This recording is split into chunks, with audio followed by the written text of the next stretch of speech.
Well, this was the big story today. South Africans remain in the clutch of criminals, and that's what the latest crime statistics seem to suggest. According to the figures, most serious violent crimes are on the rise. Unfortunately, the annual stats presented by the Ministry of Police in Parliament today, murder, attempted murder and sexual offences have all risen.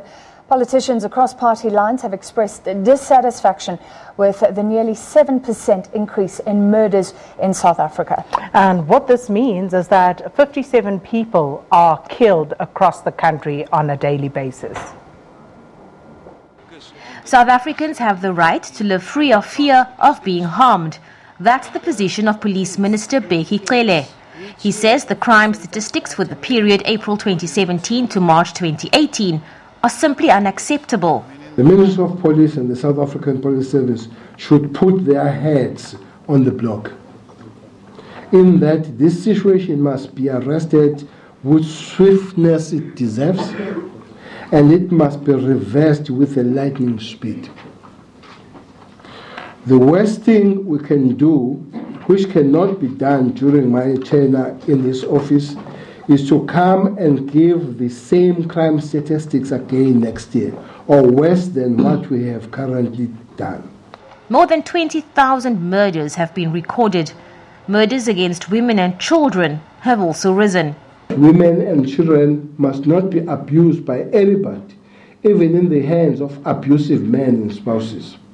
If they do fall victims of crime, they must not become ordinary statistics. The law must take its course, starting with the SABC, by arresting the culprits and the entire criminal justice cluster responding accordingly.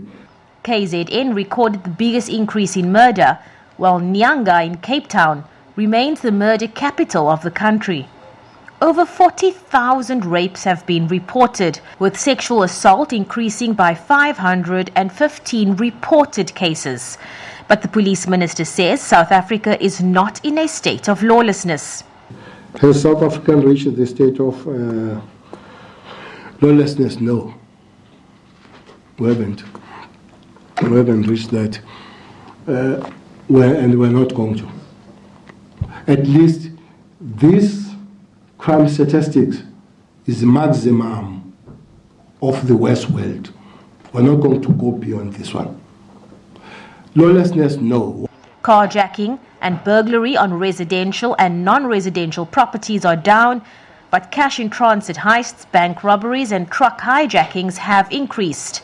And this year, the SABC presented a category for farm and small-holding attacks, reflecting 62 murders for the year. Clearly is an indication that violent crime is a clear and present danger to our communities and society, and we need strategic interventions, not merely operational or tactical changes. We need really everybody on board to ensure that we deal with crime definitely. Alarming to say the least, not unexpected, because we've been saying for some time as IFP that crime is getting out of control. This was justified today by the Minister of Police himself, who said that we are in a war zone. If you look at the trio crimes, which is murder, car hijacking and then robberies at residential premises, and you make an analysis over the past 6 years, then it's really worrying in this sense that murder, for instance, over the past 6 years has increased with almost 31%. It's very painful for us, especially the matter of women and children, including boys and the girl child. It says to us that this nation needs what Nelson Mandela once called the RDP of the soul. I mean, one cannot take away, especially when you look at these statistics, that we are generally a very violent nation. On political killings, Cele says there will be decisive action on his watch. There have already been 27 arrests relating to this, with further announcements to be made soon. Abra Barbia, SABC News, Parliament.